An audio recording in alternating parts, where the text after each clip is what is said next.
हरि ओम नमो नमः। अहम doctor दिव्येश्वर Shastri Divyavani Sanskrit channel माध्यमेन भवतां सर्वेषां हार्दिकम् अभिनंदनं वंदनं स्वागतं च करोमि। मैं डॉक्टर दिव्येश्वर शास्त्री दिव्यवाणी संस्कृत चैनल के माध्यम से आपका अभिनंदन करता हूँ, स्वागत करता हूँ, वंदन करता हूँ। सम्माननीय अध्यापक बंधुओं, अध्यापिकाओं, बहनों, प्यारी छात्र छात्राओं, प्रतिदिन की भांति संस्कृतेन संभाषणम, संस्कृत में संभाषण आप सरल पद्धति से कैसे कर सकते हैं, इसके लिए आप हमारे इस चैनल में आकर के जुड़िए, जिसका नाम है दिव्यवाणी संस्कृतम। यदि आपने इसको लाइक और सब्सक्राइब नहीं किया है तो आज ही इसको लाइक करें, सब्सक्राइब करें और धारा प्रवाह संस्कृत पढ़ने में, संस्कृत बोलने में, संस्कृत लिखने में समर्थ हो जाए। धन्यवाद। आइए बात करते हैं। आज हम एक ऐसे पाठ को लेकर के यहाँ पर उपस्थित हैं जो कारक के अर्थ में अधिकरण कारक को कहा जाता है। अधिकरण कारक का पहचान होता है में, पर और ऊपर। अधिकरण कारक में सप्तमी विभक्ति का प्रयोग होता है। उस सप्तमी विभक्ति का प्रयोग आप सरल ढंग से किस प्रकार से कर सकते हैं, इस विषय को लेकर के आज मैं उपस्थित हूँ। प्यारे छात्र छात्राओं, आपके लिए यह पाठ बड़ा ही उपयोगी सिद्ध होगा। आप सप्तमी विभक्ति का प्रयोग जान जाएंगे तो आपको कोई कठिनाई नहीं होगा संस्कृत बोलने में। आइए उस पाठ का अभ्यास करते हैं। बड़े बड़े विद्वान, आचार्य, अध्यापक गण भी इसका प्रयोग कम कर पाते हैं। मैं भी निरंतर कई सालों से अभ्यास करने के बावजूद इस पाठ का आज मैं पठन, पाठन और वाचन करने जा रहा हूँ। उसके लिए ये सूत्र लेकर के आया हूँ, सप्तम्य अर्थे। सप्तमी अर्थ में महर्षि पाणिनि जी का एक सूत्र है, सप्तम्यास्त्रल। सप्तमी अर्थ में त्रल प्रत्यय का प्रयोग होता है। त्रल प्रत्यय का त्र शेष रहता है। सप्तम्यास्त्रल सूत्र याद कर लीजिए। सप्तम्यास्त्रल सप्तमी अर्थे, सप्तमी विभक्ति के अर्थ में तरल प्रत्यय का प्रयोग किया जाता है, जिसका उदाहरण मैं आज आपको बताने जा रहा हूँ। उस उदाहरण के साथ में आपको वाक्य रचना भी सिखाऊंगा। कैसे इस पर आप वाक्य रचना कर सकते हैं, कैसे संस्कृत में एक वाक्य को लेकर के हजारों, एक शब्द को लेकर के हजारों वाक्यों का भी निर्माण कर सकते हैं। ऐसे इस संस्कृत भाषा का चमत्कार है। संस्कृत भाषा में वो खजाना भरा पड़ा है। आइए जानते हैं तरल प्रत्यय के युग में क्या बनते हैं। तत्र, तत्र का अर्थ है वहां। यत्र, यत्र का अर्थ है जहां। कुत्र, कुत्र का अर्थ है कहां। अत्र का अर्थ है यहाँ। अन्यत्र, अन्य स्थान में या अन्य स्थान पर। और सर्वत्र, सब स्थान में, सब स्थान पर। आप देख रहे हैं तत्र, यत्र, कुत्र, अत्र, अन्यत्र, सर्वत्र, ये सारे अव्यय हैं, इनके रूप नहीं चलते हैं। आप इसका दूसरा अर्थ भी जान सकते हैं। आपको सर्वनाम शब्द रूप याद नहीं होता है तो इन अव्ययों को याद कीजिए, नहीं तो इसका सर्वनाम रूपों में मैं आपको बताने जा रहा हूँ। देखिए, तत्र तस्मिन स्थाने, तत्र बोले से वहां, तस्मिन स्थाने, तस्मिन ये तद शब्द का सप्तमी विभक्ति एक वचन है और स्थान शब्द का सप्तमी विभक्ति है। तत्र तस्मिन स्थाने, यत्र यस्मिन स्थाने, यत्र जहां, यस्मिन स्थाने जिस स्थान पर, समान अर्थ है। तो ये यत् शब्द का सप्तमी एक वचन, यत् सर्वनाम का। कुत्र कस्मिन स्थाने, कुत्र बोलने से कहां या कस्मिन स्थाने किस स्थान पर, आप इसका शब्द रूप का भी प्रयोग कर सकते हैं। ये कुत्र किम शब्द का सप्तमी वचन कस्मिन बनता है।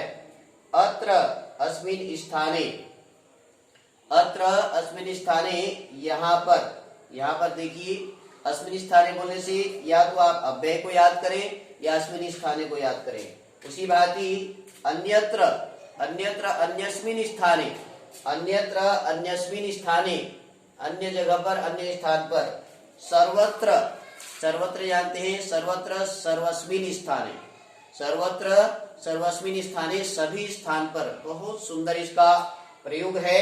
आपने इसको लेकर के वाक्य बनाना है, संस्कृत बोलना है ना, संस्कृत में पढ़ना है। फिर एक बार आपको याद दिलाओ, तत्र वहां, तस्मिन् स्थाने उस स्थान पर या उस स्थान पर, यत्र जहां जिस स्थान में, कुत्र कस्मिन् स्थाने कहां, अत्र अस्मिन् स्थाने यहाँ, अन्यत्र अन्यस्मिन् स्थाने, है ना, अन्यस्मिन् स्थाने यहाँ, अत्र अन्यत्र अन्यस्मिन् स्थाने, अन्यत्र अन्यस्मिन् स्थाने अन्य स्थान में, अत्र अस्मिन् स्थाने यहाँ, अत्र अस्मिन् स्थाने यहाँ, सर्वत्र सर्वस्मिन् स्थाने सब जगह पर।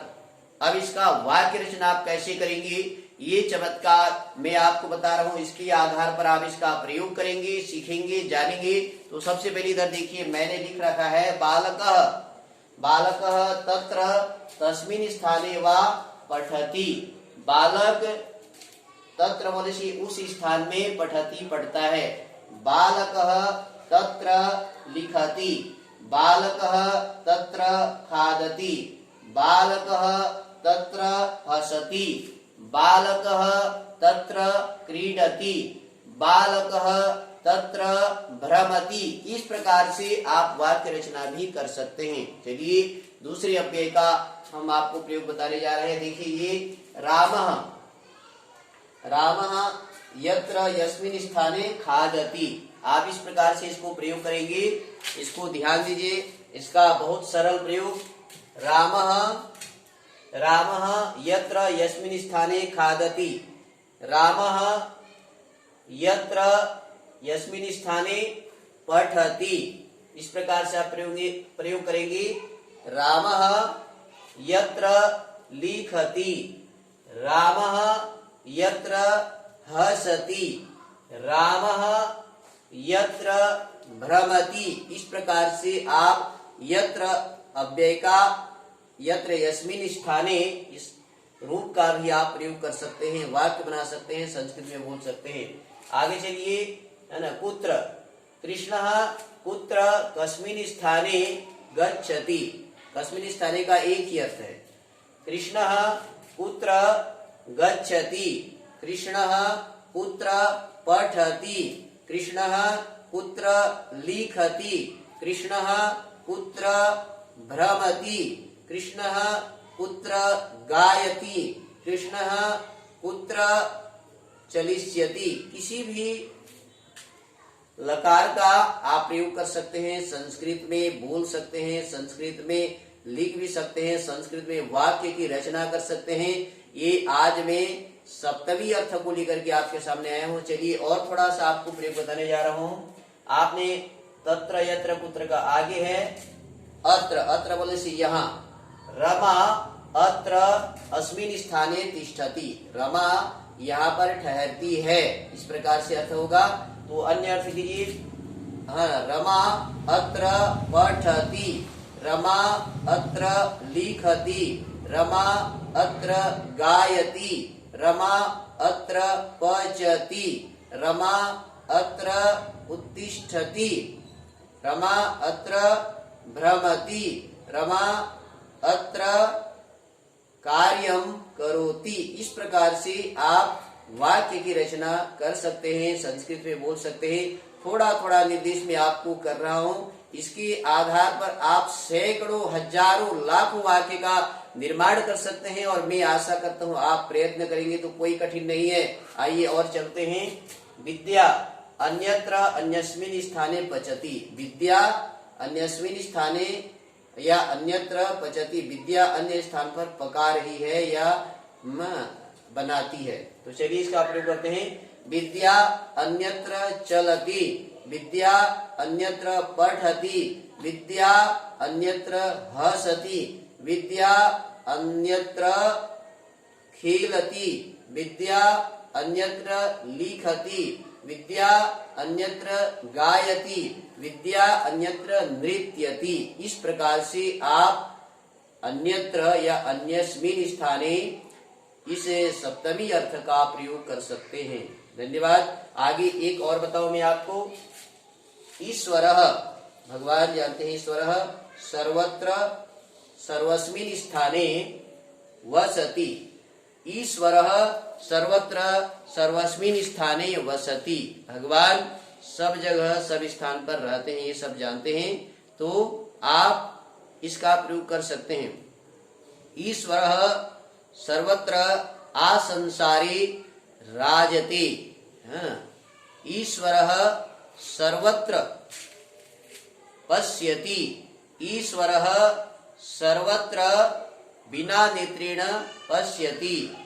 ईश्वरः, ईश्वर के स्थान पर आप कुछ भी लगा सकते हैं। बालकः प्रतिदिनं सर्वत्र भ्रमति। बालकः सर्वत्र पश्यति। बालकः सर्वत्र क्रीडति। सर्वत्र सर्वस्मिन् स्थाने, बालक सभी स्थान पर खेल सकता है या खेलता है। छात्र छात्राओं, अध्यापक बंधुओं, दिव्यवाणी संस्कृतम चैनल के माध्यम से मैं आपको संस्कृत में सरल संभाषण कैसे करना है, संस्कृत में वाक्य का निर्माण कैसे करना है, संस्कृत में नए नए शब्दों की रचना कैसे करना है, इस कला को, इस विधा को आज मैं प्रस्तुत करने का प्रयास किया हूँ। आशा करता हूँ आप भी इस कला को, इस विधा को अपना करके सैकड़ों हजारों लाखों वाक्यों की रचना कर सकते हैं, संस्कृत में बोल सकते हैं, संस्कृत में पढ़ सकते हैं। अधिक संपर्क के लिए आप हमारे कमेंट्स बॉक्स पर अपना विचार लिखें कि हम या मैं आपका किस प्रकार से सहयोग कर सकता हूं। धन्यवाद। हमारे साथ जुड़े रहिए और संस्कृत सीखते रहिए, संस्कृत बोलते रहिए। संस्कृत की रक्षा के लिए, संस्कृत भाषा देव भाषा है, संस्कृत भाषा समस्त भाषाओं की जननी है। संस्कृत को पढ़ने वाला या पढ़ने वाली कोई भी हो, स्त्रीलिंग हो पुल्लिंग हो, वो देवी देवता कहलाता है या बन सकता है। तो आप भी संस्कृत देव भाषा देववाणी को पढ़ करके अपने आप को देवी देवता मान करके संस्कृत प्रचार प्रसार में हमेशा तैयार रहें। इन्हीं शब्दों के साथ पुनः पुनः आप सबको धन्यवाद देते हुए, आपका सम्मान करते हुए मैं कहना चाहूंगा और आपसे भी कहलाना चाहता हूँ, बोलिए जयतु संस्कृतम जयतु भारतम, पुनर्मिलामः पुनर्पठामः। धन्यवादः। ओम नमो नमः। नमो नमः। शांति।